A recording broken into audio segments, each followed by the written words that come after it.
உன்னோட லட்சியம் என்ன? காசு சம்பாதிக்கணும்னு சொல்லிட்டு சொல்லுவேன், அது வாயில சொல்ற லட்சியம், அது லட்சியம் கிடையாது. இந்த 24 மணி நேரத்துல மெஜாரிட்டி உன்னோட உணர்ச்சிகள் எதை பத்தி யோசிக்குதோ அதான் உன்னோட உண்மையான லட்சியம். நிறைய பேரு அவங்களோட யோசனைகள் எது இல்லையோ, எது குறையோ, எது சரியா நடக்கலையோ அதை பத்தியே யோசிச்சுட்டு இருப்பாங்க. நீ வாழற உலகம் ஒரு பெரிய இன்டெலிஜென்ஸ், ஒரு பெரிய சக்தி இருக்கு. எதை நீ உயிர்னு சொல்றனா உனக்குள்ள இருக்கிற சக்தி, இந்த சக்தி உன்னை சுத்தி இருக்கிற ஒன்னொன்னுலயும் இருக்கு.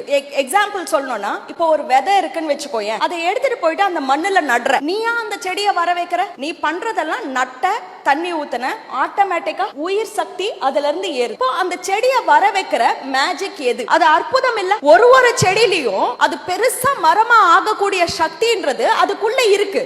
நீ தர வேண்டியதெல்லாம் கரெக்டான கவனம். எப்படி அந்த செடியில இருந்து ஒரு அழகான மரம்ன்றது நீ கரெக்டா கவனம் கொடுத்தியானா வருதோ, அதான் உன் லைஃப். உன்னோட லட்சியம் தான் அந்த விதை. அந்த விதைய நீ நட்டுட்ட, இப்ப நீ அதுக்கு கவனம் கொடுக்கணும். உன் லட்சியம் என்ன எனக்கு சொல்ல. இந்த உலகத்துல நீ எதை நடப்போற?